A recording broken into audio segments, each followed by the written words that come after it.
to me, lead generation's not dead. Lead gen is, and ebooks are dead.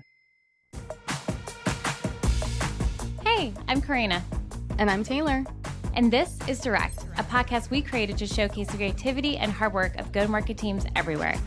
We're here to share the stories and experiences of the hardworking, passionate individuals who make up go-to-market teams, the ones who truly make the magic happen. Taylor and I have been fortunate enough to work side by side on some incredible projects together, and now we want to put a spotlight on the unsung heroes behind some of the best go-to-market campaigns out there. In each episode, you'll hear from individual contributors who have gone above and beyond to make a difference. They'll share their challenges, victories, and the lessons they've learned along the way, all to help you unlock the next step in your career. Get ready to be inspired, learn something new, maybe even share a laugh or two. Welcome to Direct.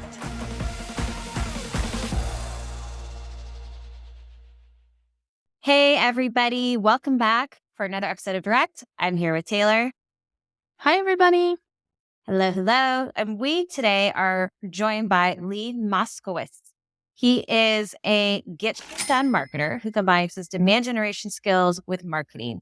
He's the host of Lee to Be, the SaaSiest podcast for B2B, and he's currently on the lookout for his next job. So if you have brand colors that you would like to have him dye and showcase in his hair, feel free to reach out. Lee, welcome to the show. Hello. Thank you so much for having me. I am such a big fan, so it's so exciting to be on here. Apologies in advance to your listeners who might not like me. Well, no apology necessary. You are definitely welcomed and loved here. So thank you for wanting to join us. We so appreciate you. Thank Absolutely. you. Though I was a little bit jealous, we actually have someone with cooler hair than me and Corrina on the show today, but I will not hold it against you for the episode. If you are I will take the compliment, but you both have very awesome hair. Thank you. Thank you so much. Now, as you know, as a fan of the show, we always kick off with one specific question. Maybe you've thought about your answer here. If you had a magic wand and you could change anything about your role, the industry, even in your personal life, what would that be? So yeah, I have a few. So as some of you might know, I am currently looking for my next role. So if I had a wand, one, I would get a job. But two, because your follow-up question would be, well, what kind of job? It would be one that allows me to really go through growth marketing and not just do email marketing all day, not just do ads all day, not just do blah, blah, blah all day, but to do everything that I love in growth marketing and then do Google ads because it's the right choice, do email marketing because it's the right choice, and be at a cool company like that. If I had other stuff to do, I would wave the wand and unfuck the job market.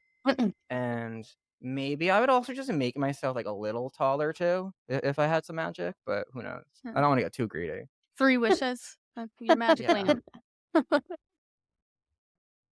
Awesome. Well, we will definitely wrap with that at the bottom of the show. But before we get to that, we always go ahead and focus on something that is near and dear to you, a campaign that you executed that you love so well. But before we hop into that, I know that we all know as marketers that lead gen is supposedly dead. You should supposedly just stop using the term. You should stop doing any tactics related to that. I know that Taylor and I don't subscribe to that. I don't believe you do either, Lee. So let me pass over the soapbox to you for a moment and you give us your hot take on that. Yeah, so I will get on the soapbox now. I am a few inches taller now that I'm on the soapbox, so which is already coming true. Yeah. But yeah, I think so. We see this all the time. SEO is dead. Email marketing is dead. Cold calling is dead. Lead generation is dead. If someone's saying it's dead, it's not dead usually. What they mean is that when any strategy or tactic is dead, it's usually not. It's the old way is doing it is dead, or the lazy way of doing it is dead. So people hate on lead gen and think, let's just go all in on demand gen. And they're like components of each other. But I am a firm believer that lead gen done the correct way, done the successful way, is something that can lead to revenue. And I'm a firm believer in that. 100%. And I think that a lot of it too is that there's a lot of playbooks that get popularized and then recycled. And to your point, people get kind of lazy there. There's not a lot of innovation. There's not a lot of a brand or humanness that is coming through. And I think that, the more AI that comes out too, like we're seeing a lot of just copy that looks the same, like websites look the same. So you have to be unique and different. And you certainly can't be lazy and just doing copy paste with all these different templates, to your point. Yeah, so I think there's a few good arguments, there's a few reasons why people think lead generation is dead too, and let me know if you think of others, but generally I see is your point that the content is just so general, and it's just, like, been there, done before, or it doesn't help anybody, or it's for everybody, therefore it's a nobody, and it's just extra noise, and there's just so much content out there. It's such a saturated market in anything really. So that's a big part of it. The other a lot of times, like, subject matter experts aren't even involved in this ebook that you're working on. It's just your team put together some stuff, and now there's AI, and there's not other subject matter experts in there to really make it a thought leadership piece. Probably the biggest, though, is that a lot of times ebooks and gated content like that, people think they need a lot of resources, and when you're getting started, you definitely do, but they see there's a lot of resources, and then they get hit with a high volume of low quality leads, and Mhm. marketing just pisses off sales, and that's why people hate on lead gen, and as a marketer who wants to be BFFs with salespeople, I really feel for that. So to me, lead generation's not dead. Shitty lead gen is, and shitty ebooks are dead. Absolutely, and I could not agree more on that point. You landed on a couple of different points there about the quality of the content as well as the relationship with marketing and sales. Our listeners love to hear specifics on campaigns and things like that. Do you have a specific campaign you can highlight on how you've kind of solved part of this lead gen problem? I have worked on way too many ebooks and lead generation campaigns than I'd like to admit. But today I'm going to be talking about one of my favorite ones. And this was at my last startup. And here's how I approach this lead generation slash demand gen slash growth marketing slash everything play. Because again, they align together. So before I even get into the actual campaign, here is what I wanted to make sure my campaign included, because this to me is what a successful lead gen campaign includes. So to start off, it's that ICP and buyer persona research. That one's pretty obvious. So you need to know what your people actually care about. Audience segmentation. So again, this goes back to, are you making an ebook for your audience, for one type of your audience, or are you making it for everybody, which is for nobody? Next, in your lead gen campaign, you're going to want a target prospect list. Or if you're not going super ABM, which is fine, and I'm going to say it again, you can use criteria and other stuff like that, as long as it's really targeted and clear. Next, you need collaboration with sales, CS, their buy-in, their input, then kick-ass content, and then you need that marketing ops and nurture mode, and that's turned on. So those were all things that I used to approach my campaign. So starting with the ICP and persona research, bam, we wanted to target RevOps people. RevOps was a really big user case for us. They were decision makers, they were users, proponents. It's a pretty saturated market at this point. Now more than ever, it's so beaten to death. There's so much content out there. So what I did was really listened to the RevOps community. What that meant was the keyword research part, so going on Ahrefs, looking at things like that, but then doing that social listening. What are real RevOps professionals talking about in LinkedIn? What are real RevOps professionals talking about in their communities? And I found a really great opportunity to make a RevOps salary and career guide. Now, I landed on that because there was no guide for these people yet. There was no dedicated resource for them.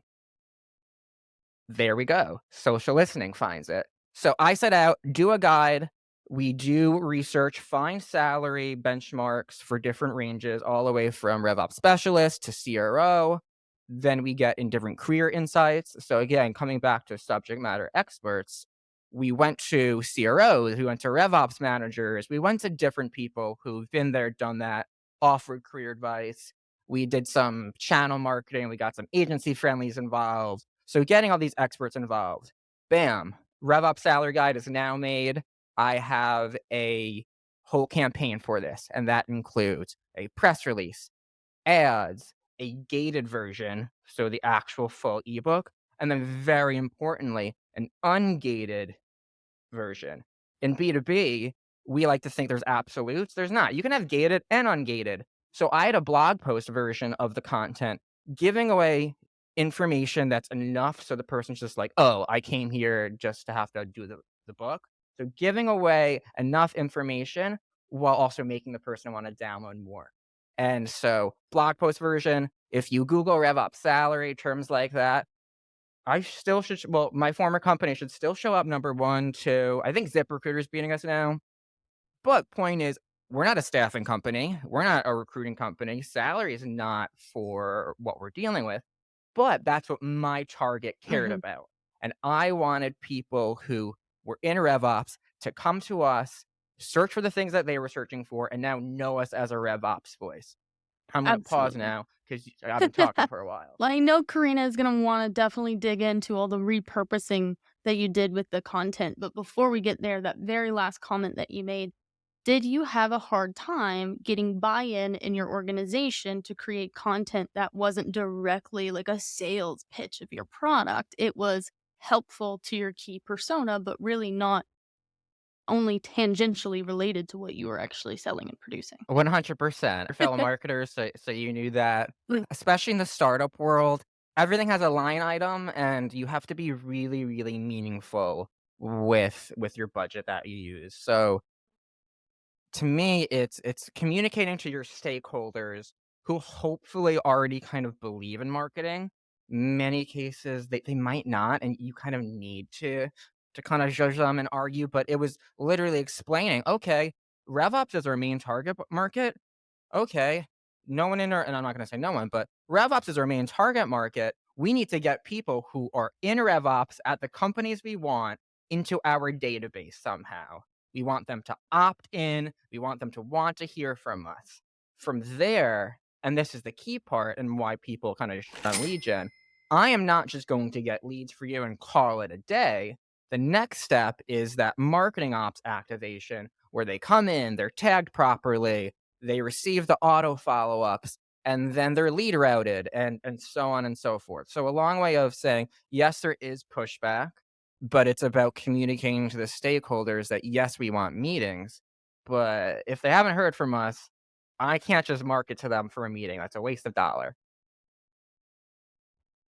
Yeah, I mean, I would echo that, that there's ways that you can slice and dice this to make it meaningful to produce content that doesn't line up exactly with the quote unquote pitch, but can still drive a lot of value. And I think the way you're speaking about it, which is a very holistic, right? You're talking about the gate can totally exist in B2B and in any marketing function. You can always put a gate behind something, but the gate should be meaningful. There should be something that warrants you to want to put in your information beyond just going through that blog that you created, which I think is brilliant. Taylor and I partnered actually together on a data study for master data management, which was hefty. We worked with Harvard Business Review and we recruited our own clients and we worked out ways to have a landing page that very much acted like a blog, but was designed to get you interested to even want to engage and download it. And then we had several ways you could. You could download it from a form, you could download it from a chatbot, you could download it on social. So you've spoken about how to kind of mix this up to garner interest and how to do the research to even figure out what works.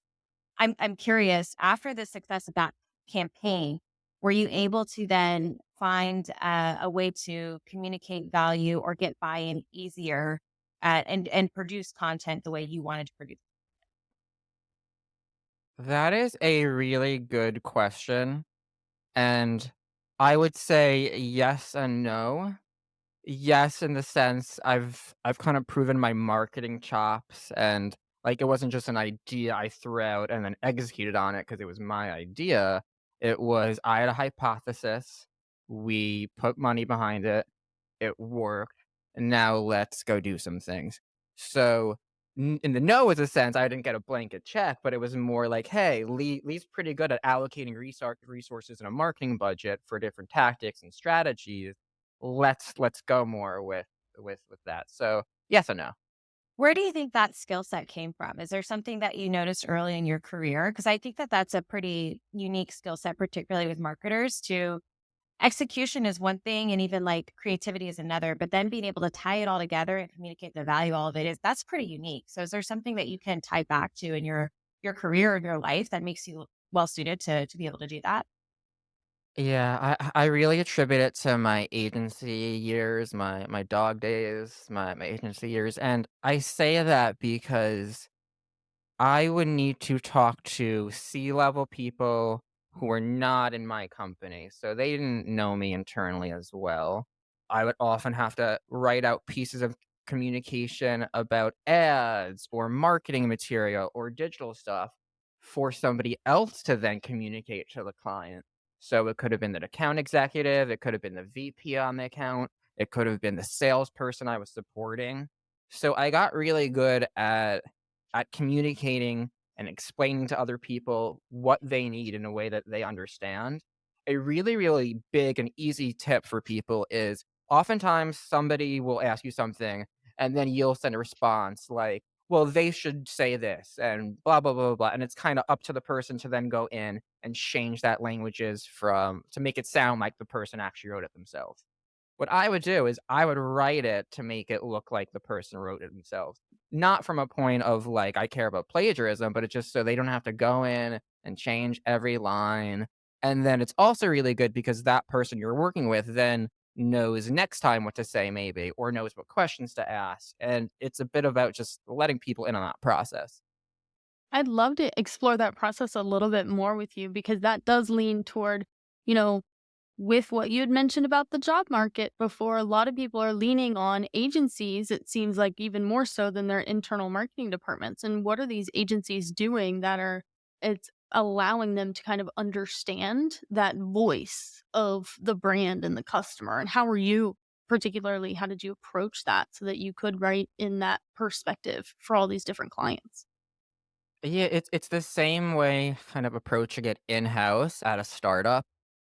Obviously, there's the differences, but for example, so when I go in-house at a startup, I want to not just talk to sales and CS and all that alignment stuff, but I wanna talk to customers. Gong calls are great. I wanna be there. I wanna be soaking it in, and I wanna be asking them stuff directly.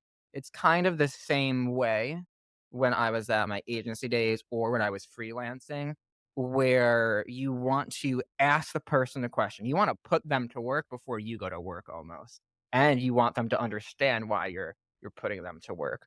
So that was definitely always the the big focus. Absolutely.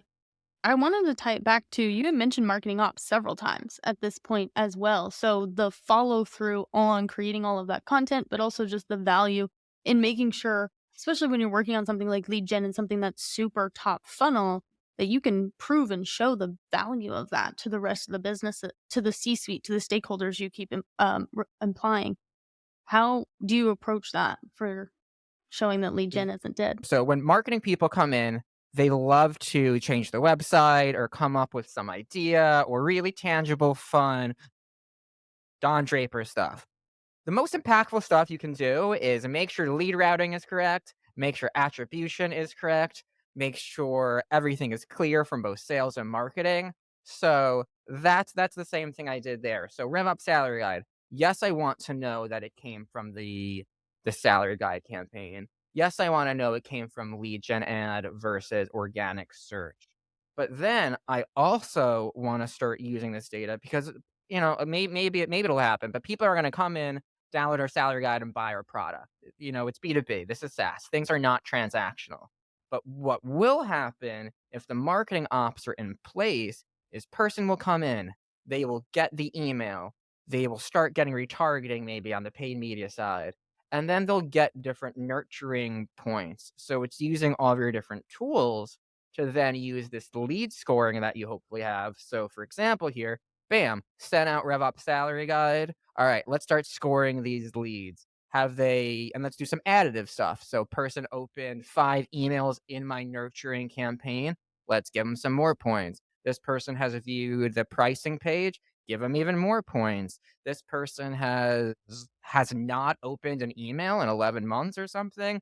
Score them a billion trillion. I don't know, just making stuff up. But using this scoring, so then once that person hits that number, and these should be actions numbers mutually defined with sales, we then route them to sales, either round robin based on criteria, and it's using this marketing ops processes with lead gen. So, all right, we got a bunch of leads. We're going to nurture them right. We're going to send them different communication. We're then going to start scoring them. So, we're not just sending a bunch of bad leads to sales. We got leads, we scored them, and now they've done enough marketing qualified actions where I think it's actually worth sales' time to reach out. And that's a big component of lead generation. Many times that big piece is missing or is just not done the right way, and it's easy to say lead generation doesn't work. Absolutely. The influence versus attribution conversation, in addition to just the complexities of tracking through all of that, people often are just like, you know what? That's hard, or their scoring is just messed up, so it can't be trusted by sales. And I think that relationship that you're building with sales is exactly kind of what you're hitting on to put a bow on this whole conversation. How are you building that relationship with sales so they trust you? Yeah, I don't ever want sales to roll their eyes and be Lee's working on another ebook or a blog post, or it should be, oh, Lee is working on this piece of content because we told them about how our sales prospects keep asking about it, or because Lee saw it in the CRM that these deals for this area has the data. So yes, it's doing everything on marketing to be close with sales. What would you say, Lee, are like the top? Because I think Taylor just hit on a really great point. I think the sales enablement piece of it, that's typically like, so what, right? They're going to look at it like this is just another black box metric that marketing is telling me is now worthwhile for me to put my sales hat on and go pursue. So that was a really great point of how can you nurture sales relationships and sales enablement with marketing content like an ebook. What are some like not so obvious things that you think made that particular campaign a success? Whether that be like a channel, a way to think about repurposing or yeah, any of that. Anything maybe I didn't get Yeah. to. Yeah, so repurposing, I think going back to making that gated content versus ungated, I didn't need to write a brand new blog post. So we had the whole ebook. So repurposing that to make that an ungated blog post, it sounds so simple, but it's so powerful because you don't just need to rely on ads or sponsorships and newsletters to promote your content piece. You are owning Google search in a space.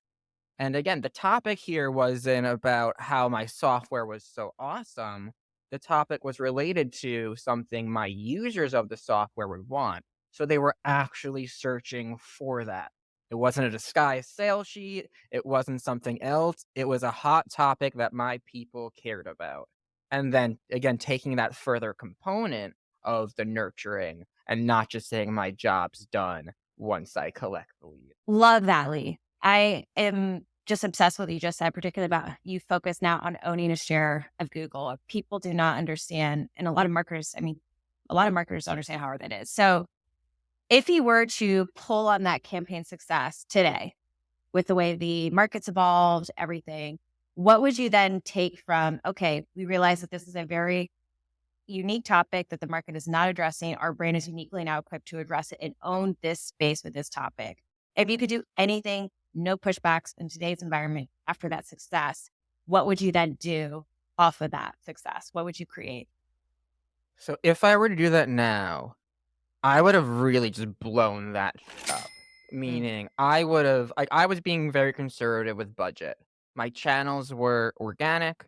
I made my own videos, then use that on ads. I was very scrappy about it. So I did LinkedIn ads, email marketing, and that's it, and organic. So if I were to do it now, I would just go really hard in making it in every single space RevOps people are. So that means getting in communities like Rev Genius, talking to some agencies and getting it to their clients different ways, whether that's through sponsorships or not. Being in the sponsorships of different newsletters, being on podcasts for RevOps. So I know it's kind of a cop out, but, like, I would really just blow that shit up rather than being super, super scrappy. The other thing I like to hit on here is on the share of voice part of it. My lead gen ads for this worked amazing on LinkedIn, but lead gen ads require you to always be putting budget to something like that, which is why having organic and owning that share of voice on a term that is pretty important to your audience gives you that steady flow of inbound. It's an always on campaign. Now, you're not gonna always own that term if you stop updating your blog or somebody makes a better version or stuff like that. So, I would continue to if I was still at that company, I would continue to iterate that if our ICP was the same too, continue to iterate that on that, use the subject matter experts and the connections we got in there and then make the 2024 version. But you know what? A lot more people are making guides for RevOps now because it's more crowded. So we'd really have to figure out what that value add on. Maybe it's more template based this time, or it's a checklist. So reiterating on that last campaign and then doing, the more lead scoring stuff. So sales actually can turn these people into pipeline. Lee, that was such a mic drop like response. I think that you've just shown and demonstrated within like a minute or less, like your credibility here. And to bring it back to your magic wand question, you had basically three responses. One of them was if you could do a growth marketing role that really allowed you to use all of your background, but didn't, but like bog you down in one particular area. I think that is most growth marketers like greatest challenge, even demand marketers. And I think that really like stifles who's getting to the top there. Unlike product marketing, which I think a lot of product marketers can get up there quicker as CMOs than growth marketers and management marketers. Could go on that another day. But you also said be a few inches taller or to wave the wand for a better job market. And I have a thought here and I'm curious what you would think. But since marketers are definitely like in your position, like you're not alone here with the struggles, with the layoffs, like people will land a job and they get laid off 3 months later. It's definitely an issue. And I think one that really, really affects marketers. And you've already been in a position where you've created guides and helpful ways for people to think about how they can improve their job search, et cetera, et cetera. So I'm wondering if there's ever been like a thought for you to put everything you've been learning into something that is obviously going to be very helpful for other people, maybe not so much you, but I think would make you stand out in a more unique way. I mean, it's something I'm facing too, right? Me and Taylor have a podcast. We have a podcast. Who doesn't have a podcast now, right? Like that's so great, but it's like, God, now he's doing something else. To me, I see marketers out there being like, okay, here's a helpful list of events that you must go to. But I don't see anybody being like, hey, I'm a marketer who's in the thick of it. You're in the thick of it too, probably. Here's my lead to be guide on how to like deal with this crazy market. So again, it's a little bit of a selfless response, but curious your thoughts. Yeah, so I have thought about it a few times Mm, actually, but I always go back to I don't feel good monetizing around other job seekers. I don't, like even if it's like a few bucks, it's like I'd rather just put my stuff out there. I just recorded an episode on Lead to Be with James Hudson, a wonderful talent recruiter, head of acquisition, also looking for his next role. And we really dug into a lot of questions there. And he actually got on the show because we were DMing. And I was like, let's just talk about this in public on Lead2Be. So I'm mhm. very much about doing that stuff. I don't feel good. Like, I don't want to charge fellow job seekers. The other part of me is like, part of it's true, right? The other part's the imposter syndrome. It's like, well, I don't have a job right now. I haven't been able to land one. Why would somebody listen to me about that? So Mm. that's part of it. That's part of it too. Let me pull on both of those. I think one, no, not the job seekers, charge the brand, right? Like Oh, there's well. definitely, yeah, there's definitely ways you could put something together that's going to be interesting enough to like be impactful and cool for a brand to want to tack onto. I think the other part of it, that imposter thing, I definitely, and I'll let Taylor chime in too, but I don't see any job seeker like that. I don't put anybody who is not in a job right now on the position of the person that's not in the job. I have all the empathy, compassion, and understanding in the world. There is massive talent like yourself that is out there and has been out there for a long time. So I totally get why that thought creeps in. We all have that imposter mentality in our heads, but and I'll let Taylor, you chime in, but I would, as much as you can, quiet that down because I don't ever think that about your content or anybody's content that's looking. Yeah, I completely agree and just echo what Corrina was saying. You are obviously so incredibly well equipped for the roles that you're looking for. Just in this conversation, we had 20 minutes of just, Yeah. I mean, we have talked to so many marketers through the podcast and through just our personal social networks. And you can tell kind of the spirit of creating direct was talking to the people who get done, who know what they're doing, they're not being, grandiose and taking credit for the work of others. They're really, we want to highlight people who are doing the work and know what they're doing and get results. And that's exactly what you displayed today. So I'm really glad that you came on. Awesome. I'm glad I didn't go into debauchery. This is like the best behaved I've been so far. So yeah. Well, and I mean, not to say that like direct is responsible for this, but we've had multiple people from the podcast use their episode with us to get them the job that they landed in next. One really recently, shout out to you, Chris. Congrats. So who knows? I think that you could even just take this template that you just shared with us here, and that can become like a guy that you do charge for. Maybe that is directly to marketers. Maybe that's to, companies that are bootstrapping it. But you can just I think go into a microphone, let that template fly, let the AI transcribe it, and then come in with and lead a B2B it. I feel much better about charging brands. That I'm totally down to. Yes. Yeah, so people can definitely hire either Lee2B LLC, and see that rhymes. That's what I'll say, LLC. So they can Uh-huh. hire Lee2B LLC for contract or fractional or whatever you want, or you can hire me full time as your lead growth marketer. But yeah, so this has been so fun. I'm so excited I've been on here. Well, thank you, Lee. We so appreciate you. This has been such a good episode for people to just steal, rip, and make it their own. So yeah, you heard it here first. Lee is on the market for now. So reach out to him while he still is because he may get snatched up soon. Thank you so much, Lee, for joining the show. We appreciate you. Thanks for listening to this episode of Direct with Corrina and Taylor. If you enjoyed what you heard in today's episode, please give us a follow, maybe even a 5-star review, wherever you listen to your podcast. And if you know someone that you'd like to spotlight, if you want to share your own story, visit us at motionagency.io/direct. We'd love to hear from you.